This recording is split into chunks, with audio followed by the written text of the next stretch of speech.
For the session, this session is session 4. For the session 4, maybe at the end of the sessions, I will do the breakout or discussion, not in the middle of the session, because the content, actually we are going to look at the 15 chapters in session 4. Session 4 will be 15 chapters, where the entire coverage of session 4 will be on sage Vishwamitra. Narration about sage Vishwamitra by Sadananda. Sadananda is the son of Gautama Muni and also Ahalya. The story of Ahalya we have covered during the session 3. Okay, I think we have about 25, 26 participants coming in. More participants are coming in. Let me start with Sri Rams to everybody. Pranams to all the participants of this online Valmiki Ramayana class. I hope all of you, wherever you are safe, you are healthy, and you are strong in facing whatever challenges or crises that you are facing in life. So for the session, this session is session 4. Session 4 is going to look into Vishwamitra. 15 chapters will be covered. And we are actually coming towards the ending part of Balakhandam of Srimad Valmiki Ramayana. Because session 5, by the end of session 5, we will be completing the Balakhandam. And I will tell you later, after completion of session 5, we might do some form of an assessment, like a homework, to look into some of the basic learnings that we have covered in Balakhandam of what you call the Srimad Valmiki Ramayana. Remember, Balakhandam consists of 77 chapters. And then we have next book will be Ayutthakandam, which will consist of 119 chapters. In fact, one of the longest book will be Yuddhakandam and Uttarakandam. Yuddhakandam will have about 128 chapters. Okay. Then, of course, the shorter, what we call kandas, includes Aranya Kanda and also Kishkinda Kanda. Sundara Kanda consists of about 68 chapters in Valmiki Ramayana. So Balakhandam consists of 77 chapters with more than 2,500 slokas. If you are looking into Ayutthaya Kanda, which we'll be looking at from session 6 onwards, will consist more than 7,000 slokas. So we are now at session 4, and session 5 will be conclusion of Balakhandam. So session 4, let's start our session 4 with a salutation and prayers. Let us start with the salutations to Lord Ganesha, the remover of all obstacles. Vakratunda Mahakaya Suryakoti Shamaprabha Nirvikam Krume Devo Sarvakayeshu Sharvadha. Saraswati Namostubhyam Varadhe Kamarupini Vidyarambam Karishyami Siddhir Bhavadhumi Shada. Shuklam Baradaram Vishnum Shashivarnam Chaturbhujam Prasanna Vadanam Dhyayet Sarva Vigno Pashantaye. Lord Hanuman, Yatra Yatra Raghunama Kirtanam Tatra Tatra Krishnamasta Kanchalim Bashpavari Paripurna Lojanam Maruthim Namatta Raksha Shantakam. Sage Valmiki Pujantam Ram Rameti Maduram Maduraksharam Aruya Kavita Shakam Vande Valmiki Kokilam. Okay, before we look into session 4, let us look at what we have covered in session 3. Session 3, we have covered chapters 38 to 50. 38 to 50 in session 3, we look into mainly the first part about the legend of Emperor Sagara. Sagara wanted to do Ashwamedha Yagya, but the horse was taken away, stolen by Indra. And Indra left the horse at the ashram of Kapila Muni. So Sagara was looking for the horse and sent his sons, 60,000 sons, to look for the horse. And 60,000 sons of Sagara created a havoc on the herd. They were digging the herd here and there. And finally, when they reached the ashram of sage Kapila, they found a horse there. And the sons of Sagara thought that sage Kapila was the one who stole the horse. So what they did was they wanted to harm sage Kapila. And sage Kapila, who was doing his tapasya, just opened his eyes with just a mere hum sound, burned all the 60,000 sons of Sagara.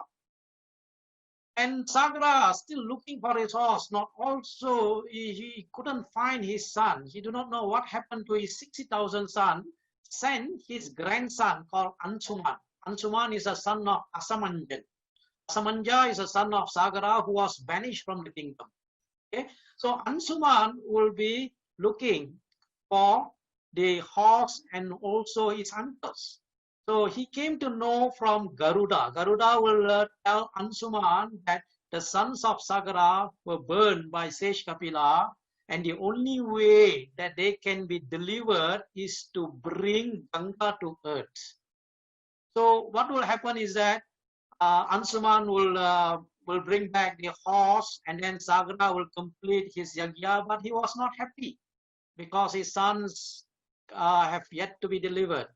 So what Sagara will do is that he will try to get Ganga down to earth. He was not successful. Ansuman also not successful. He tried. Ansuman tried to get Ganga down, not successful. And then son of Ansuman called Dilipa. Dilipa also was not successful. But the son of Dilipa called Bhagirada was the one who was successfully brought down Ganga to earth. Bhagirada did severe tapasya. First, he did tapasya to Lord Brahma.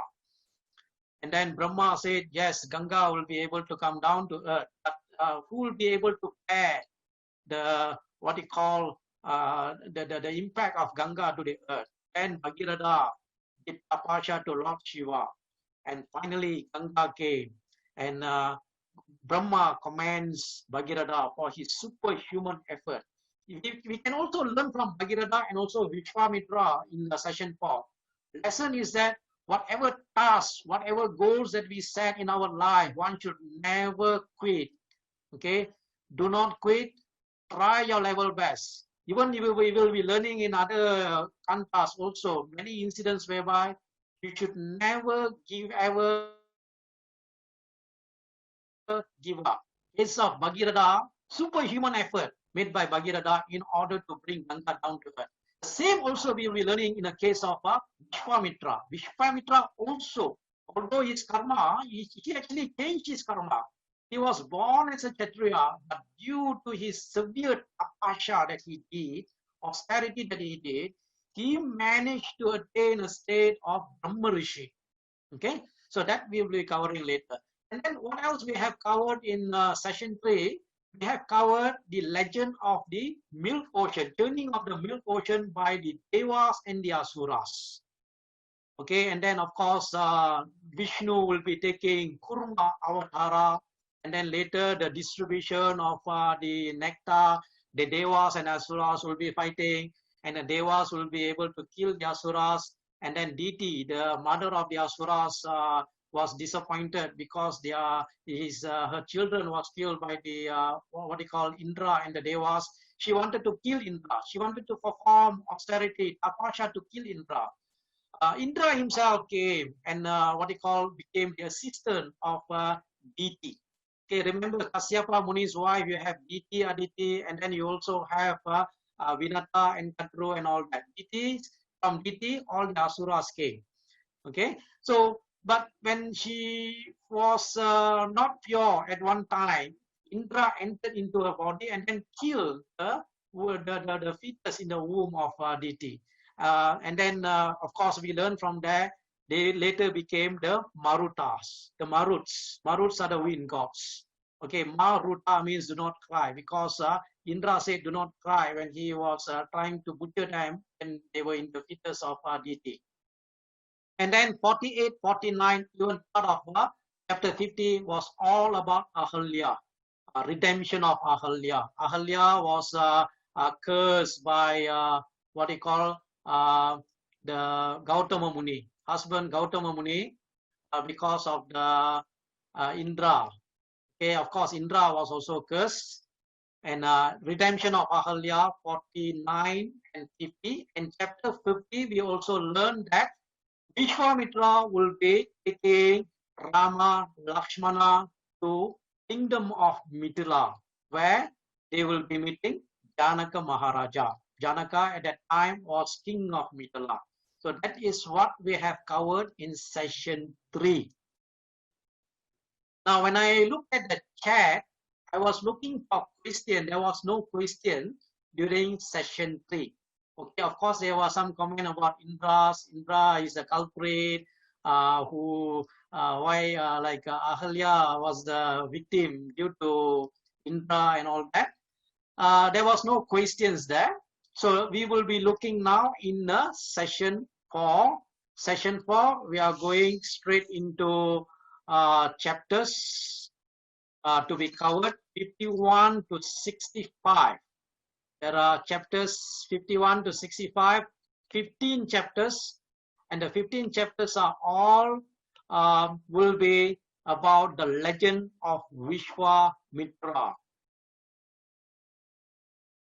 So we are going to look at chapter 51 up to 65.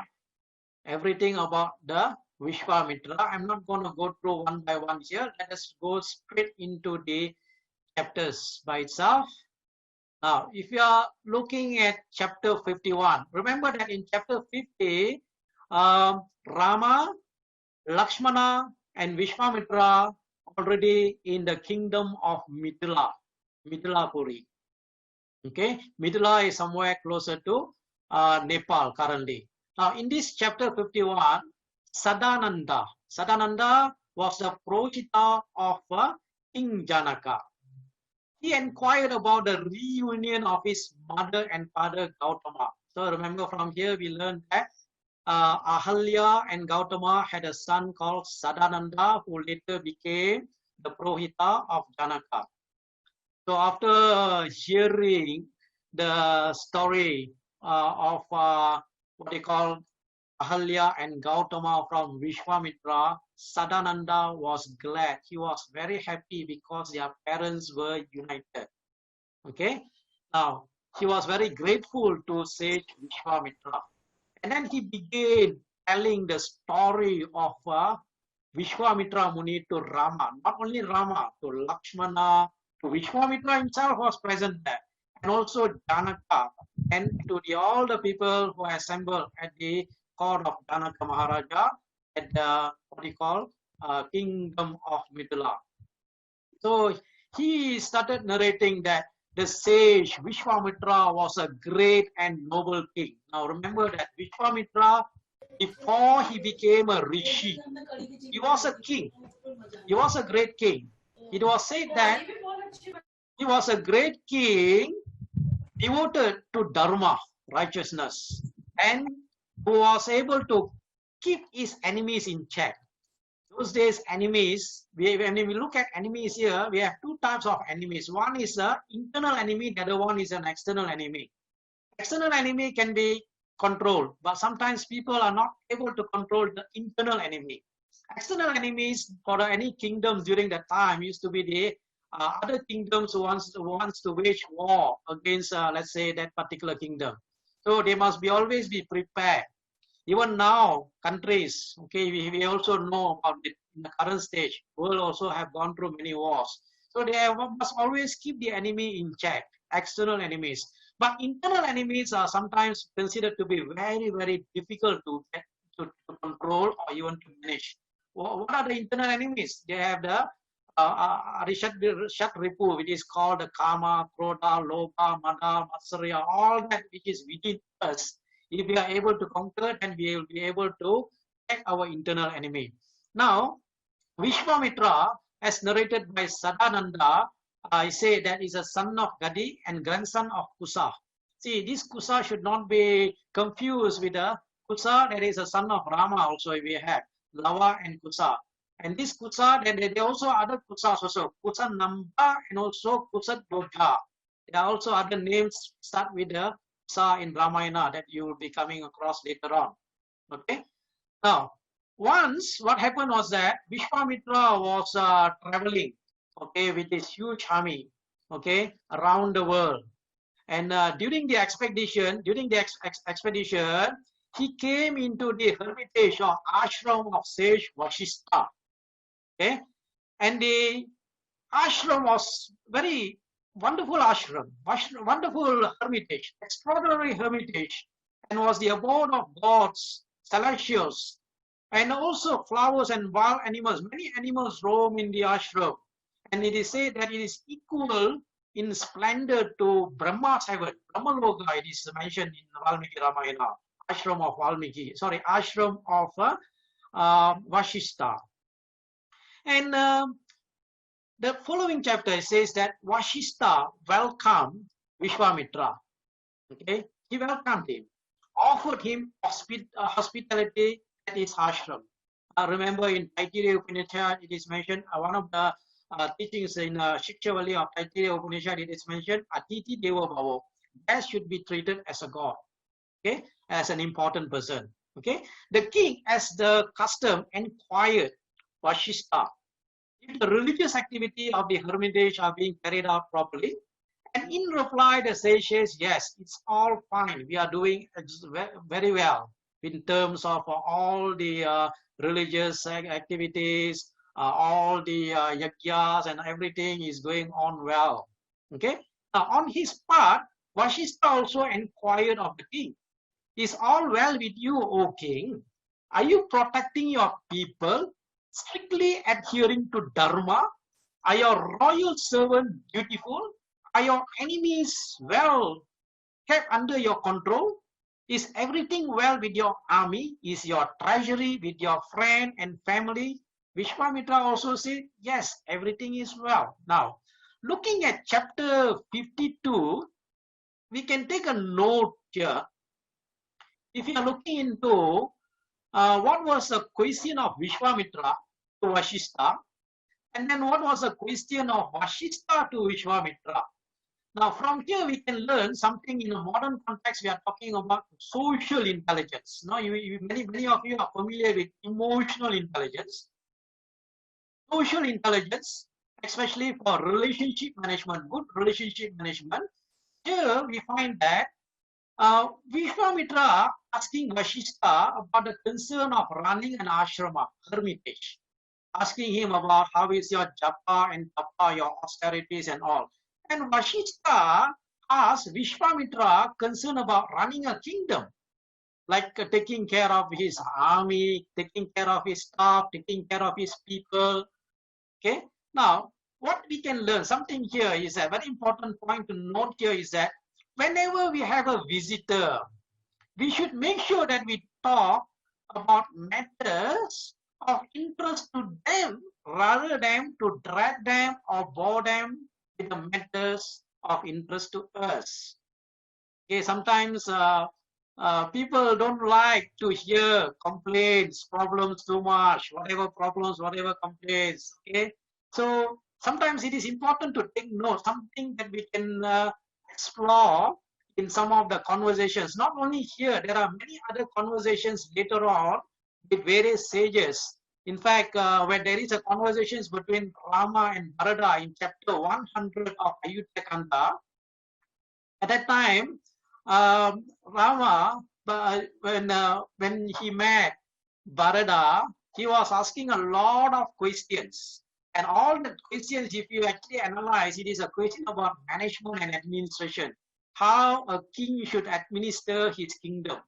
How a manager should manage his people and also organization.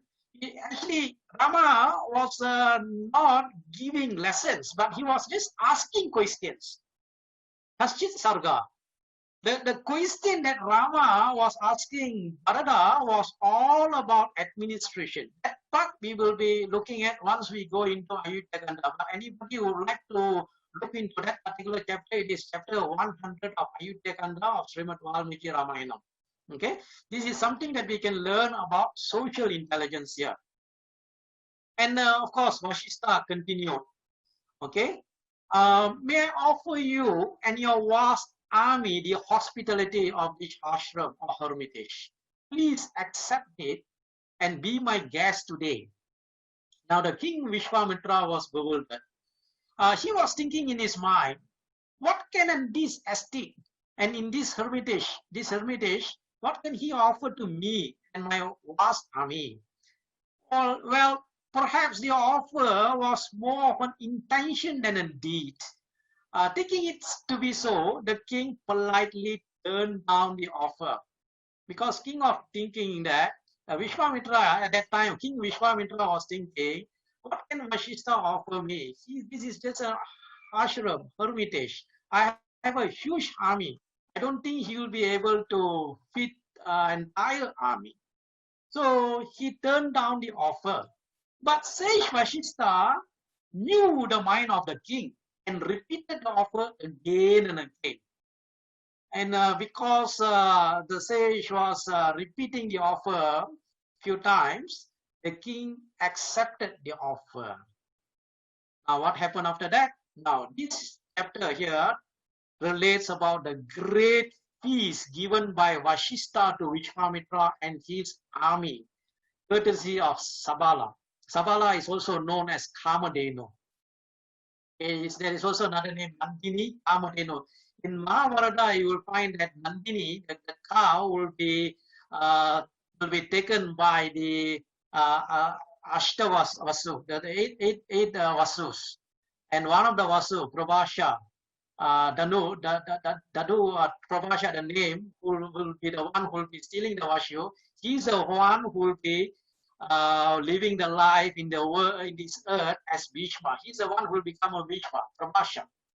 The other seven was actually delivered by Ganga by throwing them into the river after their birth. Ganga will be marrying Santanu. Santanu will be, there will be 8 child born to Santanu. All the 7 child of the Santanu will be thrown to Ganga.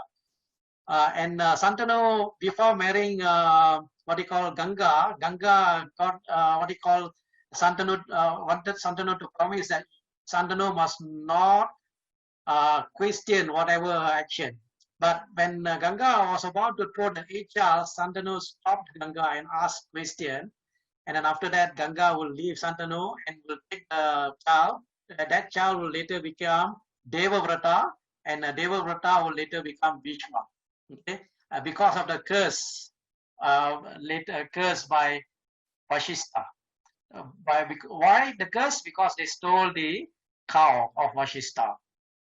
Okay, now Sabala is called out by Vashishta, and the cow appeared before him.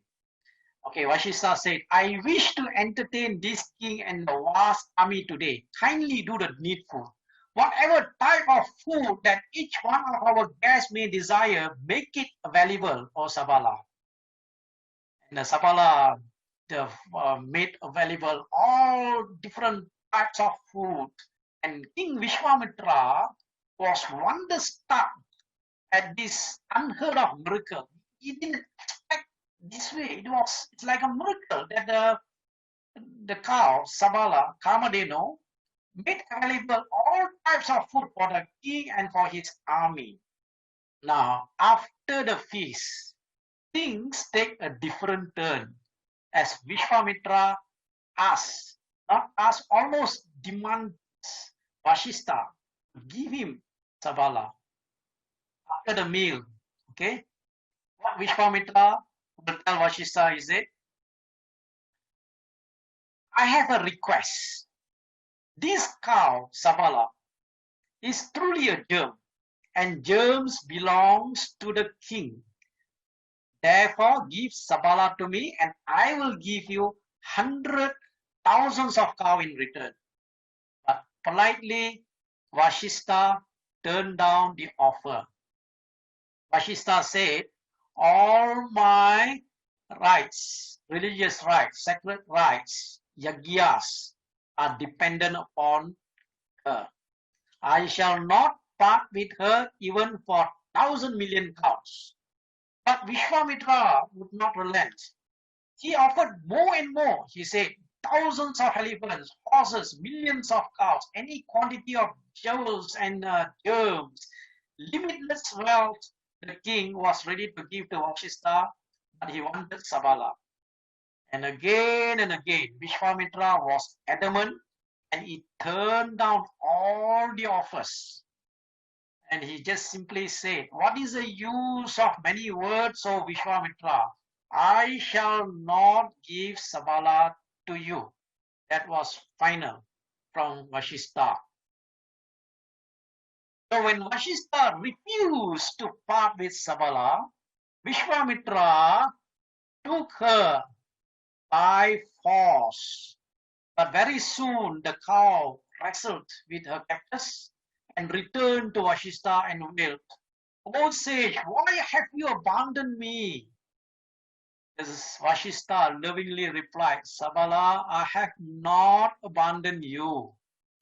But the king has a vast army, therefore more powerful than I am. What can I do now? Sabala said, it is said that in this world, mighty rulers are not powerful. It is the wise ones who are powerful. The power of mighty is limited by their arms, whereas the power of wise is divine and infinitely superior. If you wish, I shall put an end to the king and his army. Vashishta later, after that, taking the hint, ordered Sabala, okay, Sabala, please do so. Produce a mighty army to destroy the king's army. Sabala at once created hundreds of warriors, and in no time, all these together destroyed the entire army of Vishwamitra, and even the sons of Vishwamitra was destroyed by Sabala. And then what happened? When the entire army of Vishwamitra gets completely eradicated, one of the sons of Vishwamitra had survived. Now what Vishwamitra couldn't believe it. His army, great army, was completely killed by Vashishta through Sabala. So what he did, he was reflecting it for a moment. He came to a conclusion that I need to gain tapa bala, the power of my austerity. Only with an austerity, I will be able to challenge Vashishta. So what he did, he entrusted the kingdom to one of his sons, and he went off to Himalaya to do austerity, tapa. Now you will be coming across tapa, many types of tapa in Valmiki Ramayana. In fact, if you are able to remember, the first sloka of Valmiki Ramayana itself starts with the word tapa, tapasya. Everything in life, if you want to get, there is a need for us to do some tapasya, austerity. Nothing will come without doing tapasya. The first sloka starts with tapa. Tapashwadhyaya niratham tapashvin vakvidam maram naradam paripaprapya Valmiki Munipungavam. First verse tapa. And then we learn about tapa Even what they call Dasarada was also doing tapa in order to gain what they call to get sons. And then we also learn about various other tapas. Bhagirath did a tapa to bring down Ganga. Vishwamitra will do the tapa, and then later many other tapasya also we will be learning about tapa. So Vishwamitra did tapa, and he pleased Lord Shiva to grant him all the astras in the world to him.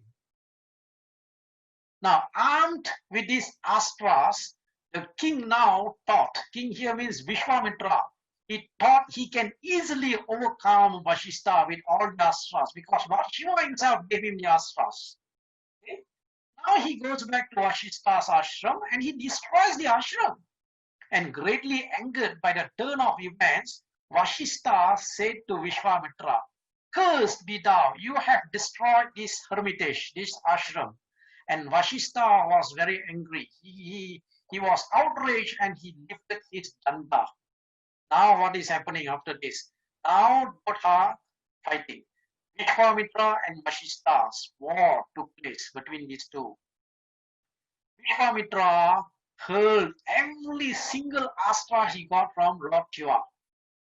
He hurled all the astras, including Pashupata astra that he got from Lord Shiva.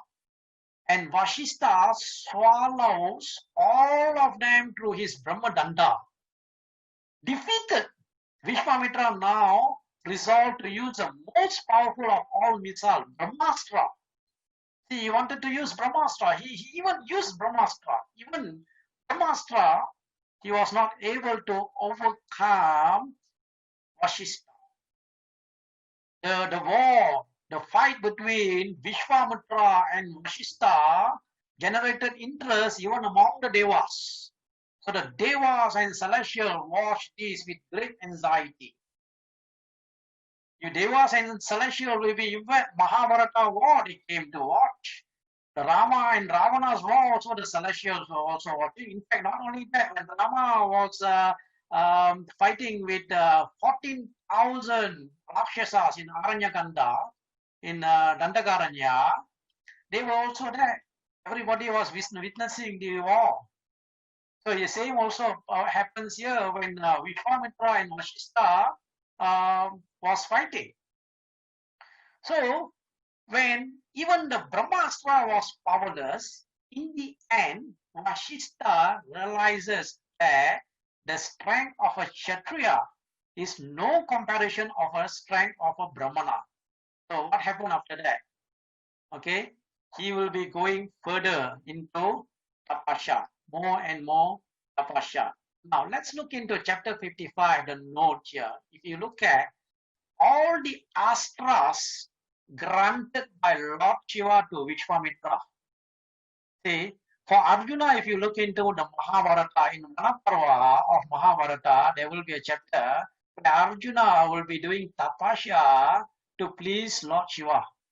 Kirata Arjuna. Lord Shiva will come in form of Kirata, and then Arjuna, Ralba will come, Arjuna will shoot his arrow, and then the Lord Shiva in form of a hunter, Kirata will also shoot the arrow, and then there will be a fight between Arjuna and even Lord Shiva, and finally Arjuna realizes it's actually Lord Shiva himself. He will please Lord Shiva, and Lord Shiva will give him Pashupata Astra. That was a severe tapasya done by Arjuna just to get one astra, Pashupata Astra, whereas Vishwamitra gained all the astras given by Lord Shiva. That was the greatness of Vishwamitra, that he could acquire all the astras in one stroke from Lord Shiva. And also you have to remember, Vishwamitra passed to Rama all the astras that he learned, that was given to him by Lord Shiva. If you recall chapter 27. Okay. Now let's look at after that what happened to Vishwamitra. Now Vishwamitra started his tapasya to gain Brahmatva. He wanted to become Brahma Rishi.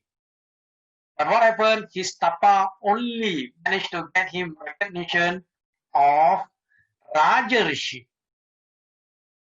He was not happy with this Raja Rishi.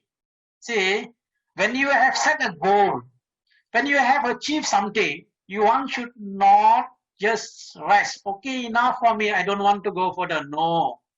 Once you have set a goal that you want to reach to the peak of the mountain, you should not say once you have reached 60% or 50% enough for me. I don't think I will have. I want to do further tapasya or even further climb. No.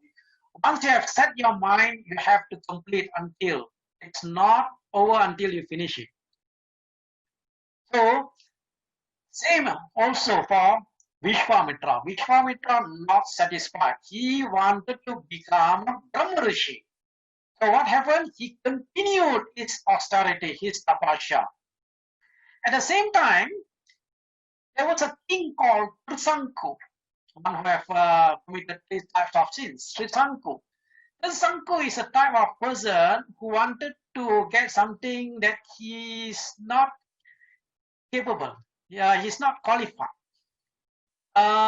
He wanted to go to heaven with his mortal body. He wants to go in the same body, he wants to reach heaven.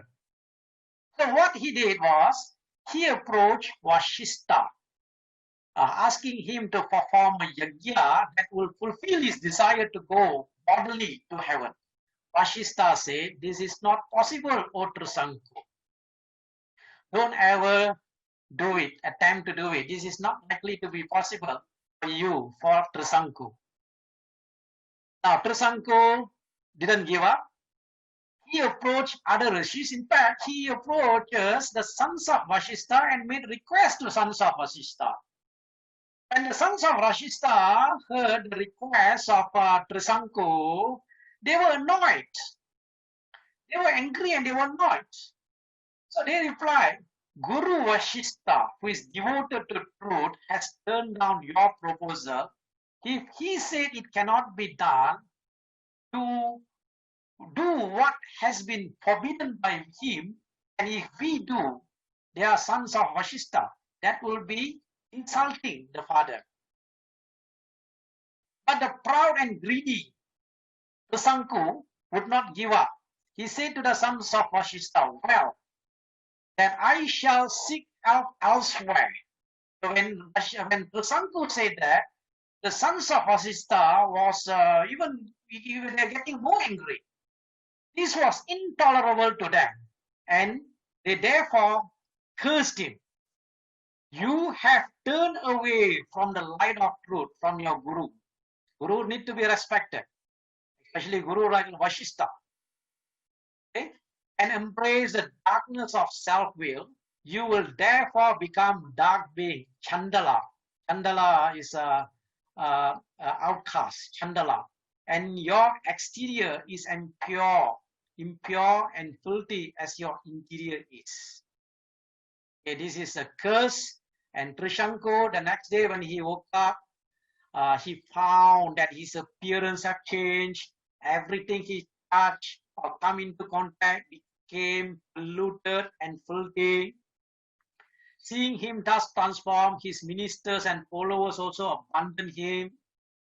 The king, who had become untouchable, sought the refuge of Vishwamitra. Vishwamitra was very compassionate to Trisanku. And when Trisanku narrated all the story about how he wanted to go to heaven in a mortal body, and he approached Vashishta and Vashishta's son, and the curse that he was cursed by the sons of Vashishta. So he narrated everything, and Vishwamitra became very compassionate. And Trisanku said to Vishwamitra, "Oh, great sage Vishwamitra, I have always been truthful, righteous king. I wanted to perform 100 religious rites, yajnas, which would enable me to ascend bodily to heaven. Look at me now, O sage. Look at my present state." And he said, "Unseen will of the divine alone is supreme. Self-effort is futile. Divine will overcome everything, overpower everything. That divine will alone is our last resort. I take refuge in you, Vishwamitra. I have no other refuge. Kindly find a way for my fate to overcome my fate through self-effort. So he said, destiny of free will, destiny of self-effort. Destiny can be overcome by self-effort. Of course, you will find there are slokas in Ramayana later part. Even Sita, Mata Sita will also say something about divine will, destiny, and all that.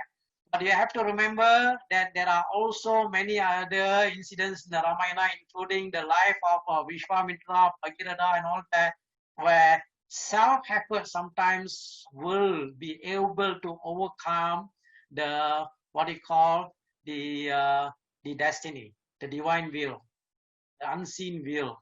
So remember that self-effort, always you have to. There are certain percentage of our life is being controlled by us, our destiny. Things like where we are born, how we are going to look like, our facial features, bodily features. These are all based on our past. Past karma, you cannot change. But what we are going to do with the life, our thought process, our emotion, no, this one we are able to do. We are able to change. Okay, we are able to change. So we can change through our self-effort. Remember that always have a trust on your self-effort. Okay, not to think everything is based on destiny. Destiny, you are possible to overcome the destiny through self-effort, like a case of Vishwamitra. Later we will see how Vishwamitra transformed himself. Now Vishwamitra assured Trichanku that he will send him to heaven with his mortal body. So he sent his Sishyas to invite all the rishis, the what they call sages, to perform a yajna. All rishis except Mahodaya, Rishi Mahodaya, and 100 sons of Vashishta declined the invitation. They did not turn up for the yajna. When Vishwamitra heard this, he cursed them all in absentia. Though they are supposed to be holy men engaged in austerities, they insulted me. They will die and be born in 700 births to come as untouchables, following whatever despicable occupation.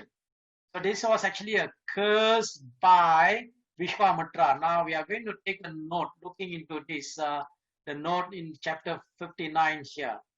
Now Vishwamitra curse. When you start to curse people, you are losing your tapobala. Later on, when Vishwamitra created a separate heaven for Trisanku, he will also lose many of his tapobala, or even the merits of his tapasya. So from here we learn that do not curse people. So when you curse people, you are losing your spiritual powers, if you say. Even you bless people also, they will have a karmic consequences. There's only one case of a rishi in Puranas that we learn. Even you will find that rishi will come in Ramayana, in Yuddhaganda you will find Durvasa will be coming. And then in Mahabharata also you have Durvasa, in Puranas you have Durvasa. Only Durvasa, when he curses, he will accumulate more merits. That is what he said, Durvasa Muni. You can do some search, readings about life story of Durvasa Muni. Why Durvasa Muni is a Muni that when he curses, he gains merits. But people in general, when you, or even other rishis, when they curse, they will lose their tapobala. That means their strength of their austerity, the strength that they accumulated through their austerities. So even though you might be angry with people, you might be disappointed, you might be frustrated, the thing is that do not curse anybody. You don't have a power, that much power within you to curse people. Even when you bless people also, it is said that the tapobala, certain tapobala will be lost when you bless people. Worse still when you curse people. So do not curse. What is a curse? A curse is any express wish that some form of misfortune will befall one or more person or even a place. There are people who have cursed a place also. It's also possible. Curse people.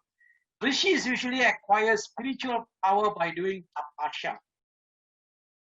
Always say good words to people rather than curse people.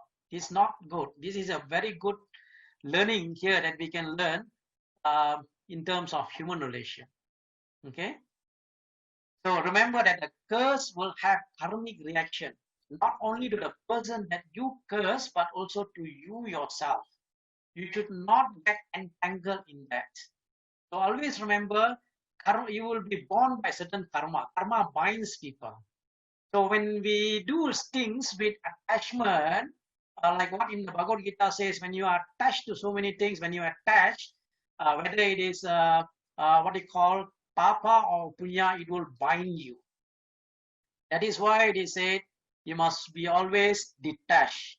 Bhagavad Gita, many verses says about that. The famous verse, Karmanye evadi karaste ma paleshu kadachana ma karma pala heturbur ma te shango akarmani. And then that is chapter 2, verse 47 of the Bhagavad Gita.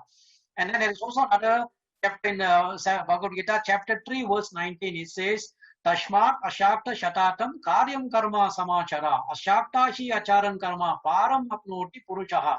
Therefore, O son of Gunti, duty need to be done for the sake of duty without attachment. For one who does his duty without attachment attains the supreme.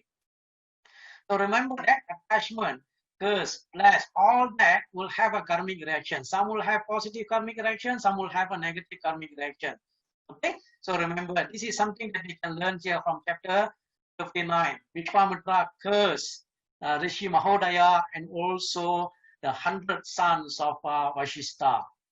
Okay, then what happened to Vishwamitra? Vishwamitra spends all his power, tapobala, power of his tapa, to complete the yajna and to send Trisanku to heaven in his mortal body. Now, Vishwamitra is sending Trisanku to heaven. Now, what is happening now? Indra and other devas did not accept Trisanku into heaven. So then what happened? Trisanku is falling down. And Vishwamitra, again with his tapobala, with his power of tapas, holds him afloat and create constellation of stars around him equivalent to those already present in the universe. So in fact, what Vishwamitra did was that he created a separate heaven for Trisanku. How he did that? His tapobala, his austerity. He was powerful to create another heaven for Trisanku. But the devas were not happy. The devas, Indras, were not happy. Now, both the devas came down. They came to Vishwamitra to compromise. They told Vishwamitra that this Trisanku have no qualification to enter the heaven. He cannot enter the heaven. But Vishwamitra said he can stay in a heaven created by me as long as the universe survives. As long as the universe is there, Trisanku will be there in the heaven created by what we call Vishwamitra. Trisanku is a person we always say is not there, not here. Somebody who is hanging. Somebody who hangs. Somebody who is somewhere in between. In between, here, not there. So the devas approached Vishwamitra, submitted this Trisanku has forfeited all the merits by provoking his guru to curse him, by defying his guru counsel. Hence, he is incapable of ascending bodily to heaven. Vishwamitra replied, I have given my word and that he will. And I cannot break my promise because Vishwamitra has given a promise. Remember, Satya Vakyam, that means the Vakya, that means the whatever things that you say, you promise, you have to deliver your promise. The promise is the one that will be, Dasaratha will also be caught by his promise. Later on in Ayodhya Kanda, we will learn that. So Vishwamitra said, let him therefore enjoy the heavenly bliss where he is. And let these heavenly bodies that I have created continue to exist during this world cycle. And the devas agreed. and they granted Trisanku that he would continue to remain suspended in space, but happy as a deva. So it is said that Trisanku is suspended, not there, not here, not in the heaven, not in the earth. So that is about Trisanku. Now, after that, what happened? After Trisanku's episode, it is known that Vishwamitra depleted the merits that he has earned from his previous austerity. So what he did, he now moved to Pushkar. Pushkar is also a nakshatra where Bharata was born. Son of Bharata also called, one of the sons, if I'm not mistaken, Pushkar, the word Pushkar in the west. And he recommenced his austerity. Now, at the same time, there was another king called Ambarisha. Ambarisha, you will also find in the Bhagavata Purana. There's also an Ambarisha in Bhagavata Purana who Durvasa Muni will be offended by Ambarisha, and he wanted to curse Ambarisha, and then Sudarshan Chakra of Lord Vishnu will be chasing Durvasa until Durvasa surrenders to Ambarisha. There's another story about Ambarisha, King Ambarisha in Bhagavata Purana. Now, this King Ambarisha was a king of Ayodhya, was performing a yagya. Okay, again and again, you see, Indra will steal the horse. Why? Because Indra is always fearful that whenever a king performs a yagya, he was fearful that that king will take over Indra's position. So Indra is actually a great politician, just like a politician now, anywhere, who always be fearful where some other political party or politician becoming very famous, they will do whatever they can in their ability to carry character assassinate them or even to destroy them. So the same thing applies here when King Ambarisha wanted to perform a yagya. The sacrificial animal was taken by Indra. So that time they do animal sacrifice. Some people asking, why is it animal sacrifice? Of course, in Kali Yuga it is said it is forbidden by many sages, because it was said that during that time in the Satya Yuga or even Trita Yuga, the performer of a yagya had the ability to bring the life back to the animal. Somebody need to mute the audio. Okay, thank you. They will be able to bring life back to the animal. The mantras that are being chanted, be able to bring the life back to the animal. So here, his Purohita, when the animal was taken by Indra, the Purohita advises him to get another animal or even a human sacrifice. Narabali was also there during that time. But remember, they are able to give the life back to the people. Somebody needs to mute the audio. Somebody can mute the audio. Somebody is can. All right. So what happened was that his Purohita advises him to get. Okay, can you hear me? All right. You can hear me. All right. Okay. Right. So Ambarisha, after searching, he succeeds in bringing the middle son of sage Richika by the name of Sunakchepa as a substitute. Now on the way, Sunakchepa noticed Vishwamitra engaged in austerity, and he sought his refuge. He surrendered to Vishwamitra. And he prayed to Vishwamitra, I do not have anybody to look after me in this world, sir, so I seek your refuge. So kindly do something the way that the king's yagya will be concluded successfully, and I will also enjoy long life to practice austerity and go to heaven. And turning to Sunakchepa, Vishwamitra said, during the yagya, recite that mantra. He will be teaching what they call Sunakchepa mantra. Okay, you have to recite this mantra and your object will be achieved. And Ambarisha resumed they interrupted Yagya and brought to conclusion. Sunashepa recited the hymn and peace with him. Indra himself appeared on the spot, blessed Ambarisha and blessed Sunashepa with long life. And after that, what happened? Vishwamitra continues his austerity. Now the journey of Vishwamitra towards becoming a Brahma Rishi now becoming more and more serious. Brahma and all devas confer upon him the distinction of being a Rishi. Yet he falls. Now is a time where you look into Indra sent Manaka. Indra always be afraid of Rishis doing tapasya, kings doing yagyas, because he's always afraid that his position will be unstable. So Indra will send Manaka.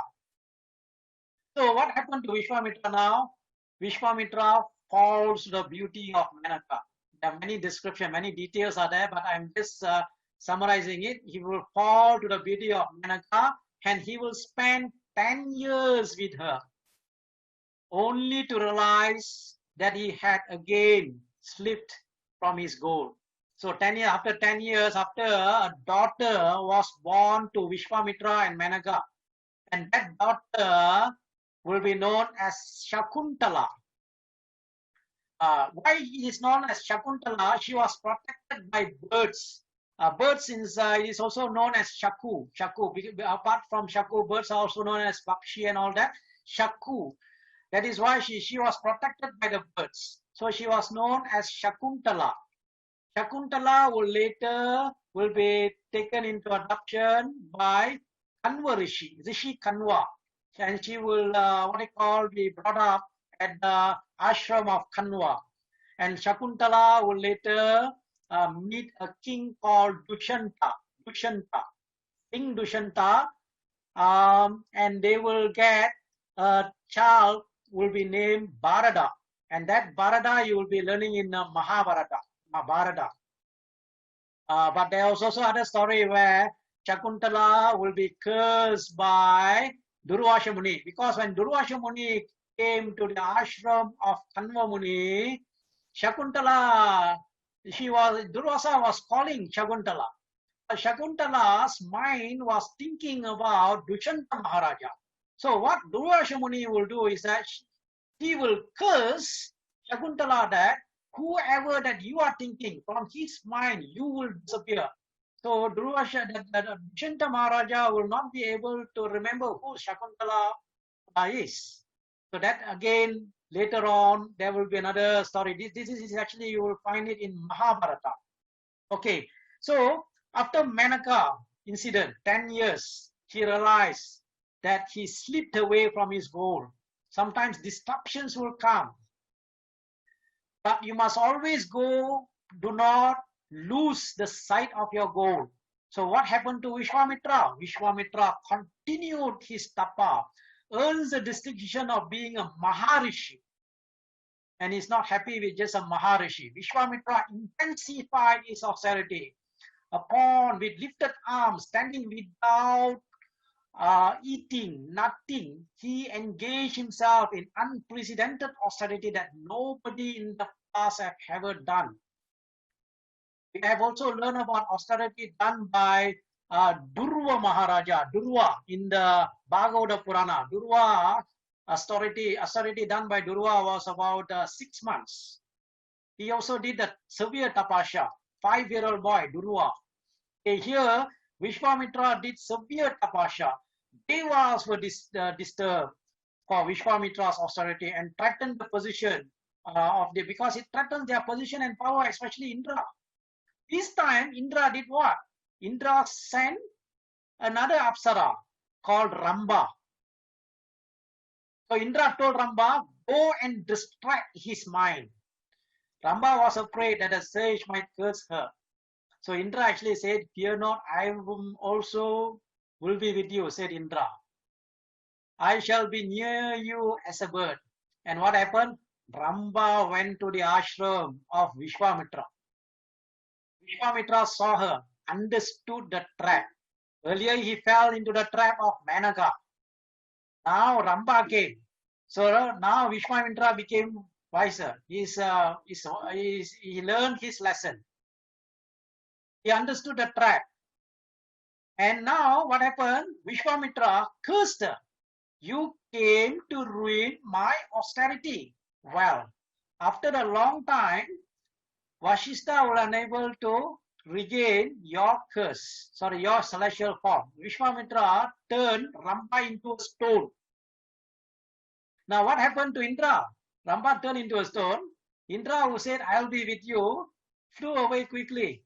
Indra and what they call Manmata, or even the Kamadeva, they flew away. Now, Vishwamitra managed to conquer his lust, but he was not able to conquer his anger. First day he conquered his lust. Okay, Vanaga, after he learned the lessons from Vanaga, now he conquered his lust. But another enemy came to attack Vishwamitra. It's not the enemy, that is Indra, the enemy. The enemy that came to attack Vishwamitra was an enemy of anger. Anger is an enemy. Remember, Krishna says in the Bhagavad Gita, chapter 2, verse 63, Krodhat bhavanti shamohat, shamohat smriti vibramha, smriti brahmchat buddhinaso, buddhinashat pranashati. Because of anger, you fall down. Your buddhi will be bewildered. You lose your intelligence. So that's what happened to Vishwamitra. That is why Vishwamitra did not rejoice. He won the victory over lust, but he has lost to anger. Thereby, whatever merit that he acquired from his austerity, he lost. But what happened to Vishwamitra? Did he give up? No, he did not give up. He said, no way I'm going to give up. Now, this time what happened? Vishwamitra continued his tapa, and his tapasya was more severe than ever. Never give up. He did not even give up. However greatly he was provoked, he did not get angry. This is where tapasya, if you want to get over anger, whatever people provoke, just smile, calm. Remember equanimity, mention about equanimity. Bhagavad Gita, chapter 2, verse 55. Prajahati adakaman, Sharvan Partho Manogataha, Atmanye Evatmana Tushta, Chitta Prajna Tadochaya. Chitta Prajna, somebody who will not get, who will always be in equilibrium or equanimity. If people insult, people praise, also you have to see at the same level. Okay? So he did not get angry. Even though he was provoked, he did not get angry. After thousands of years, he successfully completed the war of fasting and silence. Fasting, silence. Okay? Mauna, Ruda, fasting and silence. And he was about to break his fast and he was about to eat. Now what happened? Indra is now coming in disguise of a mendicant and he begged for food. Oh Rishi, I have not eaten for days. I need food. Please help me. So without losing his patience, Vishwamitra gave the food that he has prepared for himself. Since nothing was left, he continued his fasting and silence for another thousands of years. You will also find a similar scenario in the Bhagavata Purana. There was a king called Rantideva. King Rantideva fasted for more than 40 days. Many days he fasted, and when he was about to break the fast, then the temptation came. There are people who came who was asking for food. He can't even, they didn't even let him consume the food. So he had to give away his food. Even after fasting for about more than 40 days, he fasted. King Rantideva's story is mentioned in the Bhagavata Purana. Okay? Now, what happened to Vishwamitra? He did not give up. He continued to fast. He continued his fasting in silence for another 1,000 years. And what happened? The fire of his austerity, the psychic energy released by his penance grew fierce. And it appeared that this energy would consume the whole world. And now there has no alternative, no option but to grant him whatever he chooses. So what happened? Brahma and the Devas went to where Vishwamitra was engaged in penance. And Lord Brahma addressed Vishwamitra, I am highly praised with your austerities, O Brahma Rishi. You have truly attained the Brahmahood by dint of your austerities. Vishwamitra wanted the recognition of Brahma Rishi coming from Vashishta himself. So here, Brahma is giving him the recognition of Brahma Rishi, but Vishwamitra said, I want this recognition to come from Vashishta himself. So what happened? Now, Brahma and the Devas approach Vashishta, sage Vashishta, and Vashishta immediately consented. So he went over to Vishwamitra and greeted him in a friendly way and said, you are indeed a Brahma Rishi, O Vashishta. You are indeed a Brahma Rishi. Vishwamitra's supreme austerity has borne fruit. Such is the glorious life of this mighty sage, Vishwamitra, O Rama. You are indeed blessed to enjoy his company, concluded Sadananda.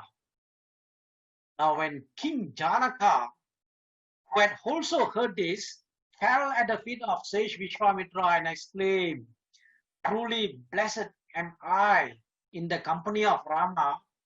You have blessed me. I am highly inspired by this story of yours narrated by Sadananda. So, you see the legend of Vishwamitra.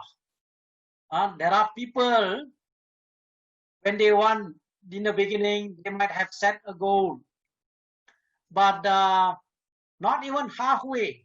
They have not even achieved 10% or even 20%. They might even give up. They don't want to go further. Oh, I don't think I can continue. I think it's about time. I call it a day. I'm going to quit. I don't want to reach the goal that I have set. There are many people who would be like this. But if you read the life story of Vishwamitra, this session 4 is about Vishwamitra. Session 3, you learn about Bhagirath. Remember Bhagirath. These two stories of a great personality, that is Bhagirath and Vishwamitra, only teaching us that one should always focus on the goal until its completion of the goal. In Sundarakanda of Valmiki, Srimad Valmiki Ramayana, chapter 1, learn from Hanuman. Hanuman did not stop anywhere until he reached Lanka, until he wants to achieve his goal. Or remember that Mainaka came, offered hospitality to Hanuman. Take a rest, oh Hanuman. In the days of your father, wind god, help me. Even the Sagara, okay, and all that he mentioned. He wanted Hanuman to take a rest, and then he had the obstacle coming from Surasa, Simika, but he did not quit anywhere. His mind was reaching Lanka. Set his mind. Same way we find here. Tapasya is about achieving what you want to achieve. Setting goals for yourself and then achieving the goals. We read the life story of Bhagirath. Remember I mentioned to you there are Palastruti mentioned by Brahma himself in for anybody who reads the story of descent of Ganga to earth. And story about how Bhagirath, how disciplined was Bhagirath. What was not possible to King Sagara, what was not possible to Ansuman and Dilipa. His father, his grandfather and great-grandfather, Bhagirath, through his effort, through his commitment, he managed to bring down Ganga. And look at the life of Vishwamitra. His destiny was something else. He was a king. He was a Kshatriya. but a Kshatriya became a Brahmana. Qualities of a Brahmana. Call it Brahmana, one become to the quality. Bhagavad Gita, that is a sloka in chapter 4, verse 13, is Krishna says, Chaturvarnyam Maya Shastram Guna Karma Vibhagashaha. The 4 division of labor I have created according to guna, qualities, and karma, work, not janma and karma, but it is said qualities. You have to develop the qualities. That is what was done by Vishwamitra. He became a great sage, one of the great rishi. And Vishwamitra is attributed to Gayatri Mantra. You will find that about Vishwamitra. Vishwamitra, reading about Vishwamitra and his austerity itself must motivate you not to give up in anything in your life. Whatever that you have set your mind towards achievement, one must always remember this. In Balaganda, remember Bhagirada, remember Vishwamitra. Now, the story of Bhagirada and Vishwamitra is not the part of our main story of the Ramayana. Okay, Ramayana actually is much more easier and it is more structured to follow. Although there are stories like this, there are many other stories later on you will be coming through in other cantos or even other books, but not that much. But in other cantos we do have, but it follows with the main story. But in Mahabharata, there will be many stories in between stories, too many you will find. Okay, that's why if you want to narrate Mahabharata, it's not that easy. Whether you want to follow as it is 18 books, or whether you want to focus on a main story of the Mahabharata. In fact, the Adi Parva Mahabharata, before the Pandavas, stories about the birth of Pandavas, before of all the Santanu, Bhishma and all that, Garuda will be there, story about Garuda. And then in Vanaparva, you have many other stories as well, including Ramayana also mentioned in the Vanaparva of Mahabharata. Whereas here we look into, it is all connected back into the main story. Here, the story of Vishwamitra was narrated by Sadananda. Now, who is Sadananda? Sadananda is a son of Gautama Muni and also Ahalya. Okay, that is a story of Vishwamitra. So that we have completed the story of Vishwamitra and we have completed what they call session 4. Now, let us discuss this about what are the lessons that you can learn from Vishwamitra.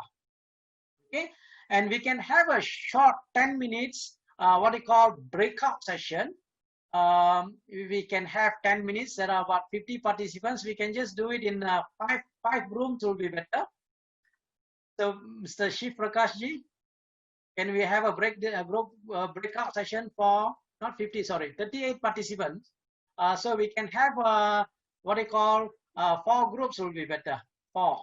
It's 4 groups.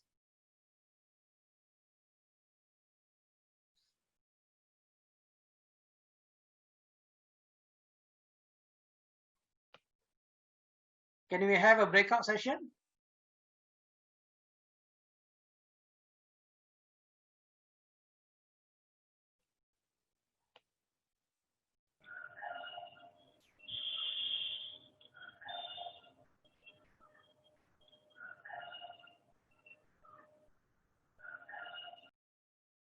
Okay, I think it's not around. Okay. Okay, now if there is no breakout session, let me look at the chat to find any questions and I will answer directly.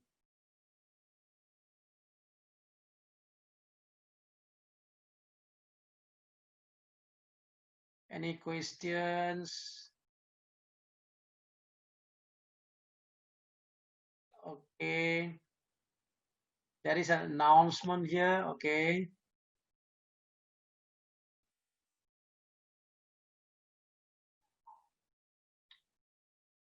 Okay, there is a question. Difference between Raja Rishi and Brahma Rishi. From which lineage is Trisanku was? Okay. Raja Rishi, Brahma Rishi is the highest to be attained. Raja Rishi, the status is lower. Raja Rishi, there are many Raja Rishi, many kings who became a Raja Rishi. Okay. In fact, when Vishwamitra gained the title of Raja Rishi, he was not happy with the Raja Rishi. He wants to become a Brahma Rishi. From Raja Rishi, it is stated in Valmiki Ramayana, Raja Rishi, he became Maharishi. Even Maharishi, he was not happy with Maharishi. From Maharishi, he moved into the next level until he reached the stage of Brahma Rishi. Now, there is also a question here. From which lineage Trisanku was? Trisanku comes from the Ishwaku lineage. Same lineage as Rama. Okay, remember that who are the kings who comes from the Vishwaku lineage will be what they call narrated when we go into the wedding of Rama and Sita in session 5. Next week we are going to look at the wedding. Next week is one of the grand wedding that we are going to look at. The wedding between what they call Rama and Sita. Sita and Rama's wedding will be in session 5. Now, during the Sita and wedding between Rama and Sita's wedding, there will be one chapter where the lineage of Dasaratha will be given by Vashishta. And then the lineage of lineage of Janaka Maharaja will be given also during the session. So when you look into the lineage, you will find that Trisanku is also listed as one of the kings in the line of Ishwaku. In the line of Vishwaku. All right. After that there is from untouchable. Untouchable it's caste. Is a Chandala, actually is mentioned about Chandala. See, the caste is another topic altogether. There is also another incident later on. If anybody who are familiar with the Ramayana, Uttarakandam of Ramayana, there was one incident where Rama will kill a person called Sambuka. That we can take it later on when we come into that part. There are also various interpretation and also research in that particular opinions of many scholars in that part. Okay, Chandala is considered to be somebody who is in those days they call untouchable, dog eater, Chandala. Okay, and another question. In which form Vishwamitra gave astras to Ram? Okay, if you are able to recall in chapters 25, 26, 27, around that, those chapters, after teaching Rama, Bala, Atibala, and then he will be teaching many astras. And after killing Taraka also, Vishwamitra will be narrating the science of various astras to Rama and also Lakshmana. Now, there is another question. When was the fight between Vishwamitra and Vashishta? Deva must be happy that there was no threat to their kingdom. Okay, yes, Vishwamitra and Vashishta fought. At that time when Vishwamitra and Vashishta fought, Vishwamitra yet to become a Brahma Rishi. He was just a king. And after he did some tapasya, he got some weapons from Lord Shiva. And immediately after getting the weapons from Lord Shiva, Vishwamitra thought he is powerful enough to defeat Vashishta. But later, with his Brahmadanda, Vashishta was able to control all the astras sent by Vishwamitra. Okay, another question. Why Vishwamitra go all out to put Trisanku in the heaven? Now, because this was Trisanku surrendered to Vishwamitra, and he wanted to go heavenly, bodily to heaven. So, and Vishwamitra promised Trisanku. He was compassionate to Trisanku. And one more reason was that for Vishwamitra, he found that this was said not possible by Vashishta. So because it was not possible by Vashishta, Vishwamitra took it as a challenge. I will be able to put Trisanku in heaven. What Vashishta was not said, that was not possible, it will be possible to me. So that was one of the reasons why Vishwamitra took up the challenge. Okay, let's look at other question. Any other question? Okay, let me see.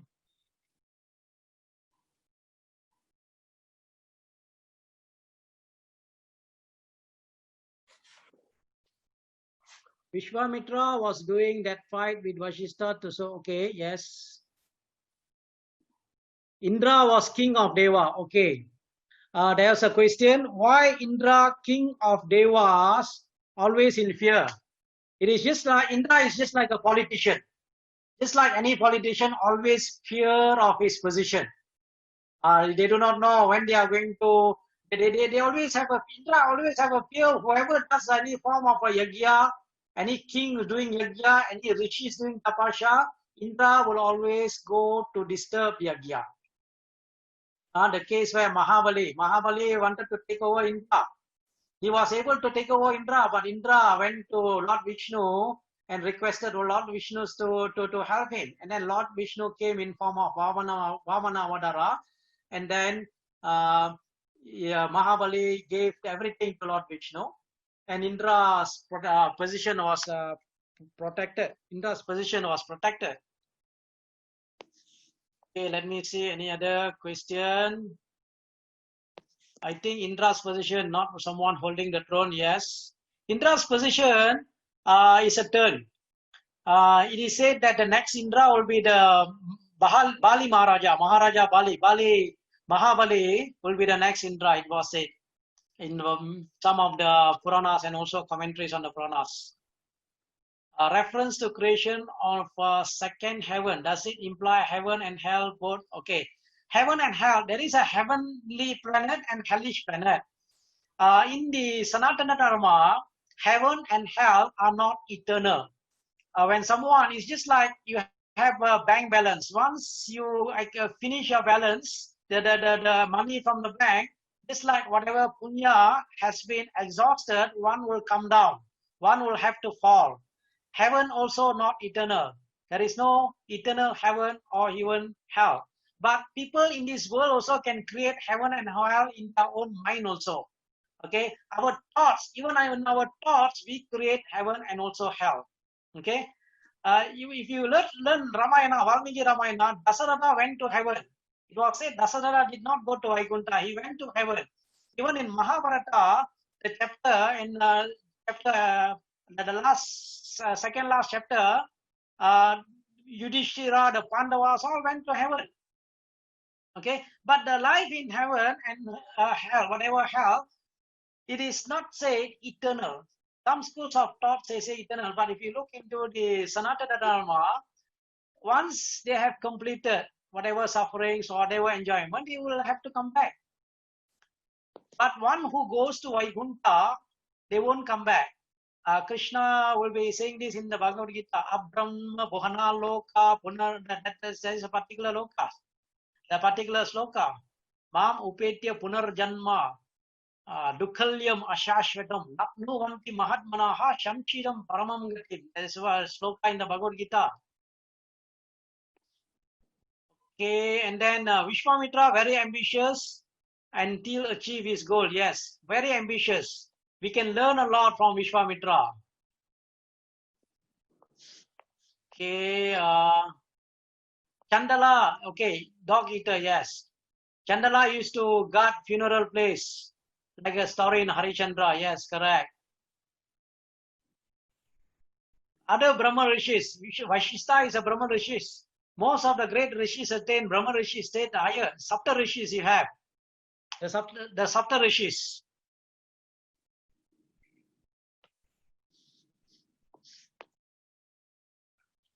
Okay. Is Vashishta and Vishwamitra from the same family? If you want to look into from the lineage, Vashishta comes from Brahma.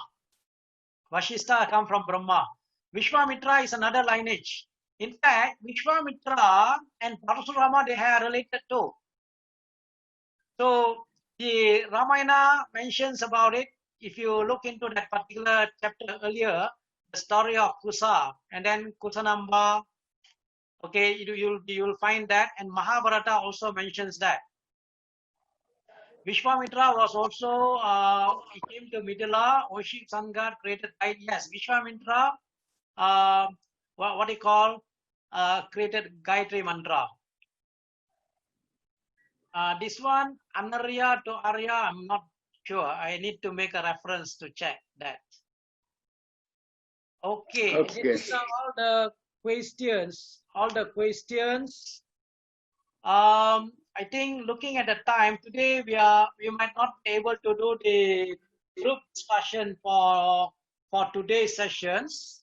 There's no group discussion. Maybe the next session we will do some group discussion. The next session next week. In fact, the next week's session we are going to complete Balakandam. So next week's session will be chapter Balakandam, chapter 66 to chapter 77.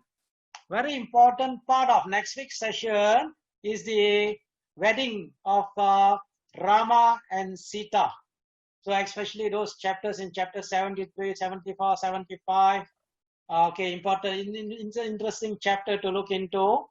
Once we have completed, what we will do is that we will have a homework. Maybe some of you want to do something about what you have learned from Balakandam. Many things we have learned from Balakandam. Balakandam, we learn about the, what they call, appearance of Rama, before appearance of Rama, starting with the chapter 1. We learn about what we call Ramayana in a nutshell, given by Narada Muni, and then chapter 2, Valmiki gets inspiration, divine missions to write Ramayana. Lava and Kusa will relate Ramayana to Rama. All that, okay, Yagya of Dasaratha, Vishwamitra will come after the birth of Rama, after the birth of Rama's and what do you call, Bharata, Lakshmana and Satrughna. They will grow and then they will have education under Vashishta. Then Vishwamitra will come. All this, we learn many things in what they call Balakandam. Balakandam consists of 77 slokas. Homework will be given to you. This you have to send not more than maybe, depending, okay, about 500 words around there. If you are able to type, you can send it to us. You are learning from Balakandam. There are many learnings. Even if you want to focus one specific learning, especially learning of from what you call Bhagirada, Vishwamitra, you can. Now, another important thing is that how are you going to apply whatever that you have learned in your daily life, in your life? That will also be great if you are able to provide. What I will do is that after completion of next session, lesson 5, that is session 5, I will provide you with a brief questions on learning. Okay, what you should be able to do. That you can email to us or you can send to us. I'm not sure through WhatsApp, but I think better it will be through email. All right. Okay. Thank you to everybody who participated in this session. Jai Sri Ram to all.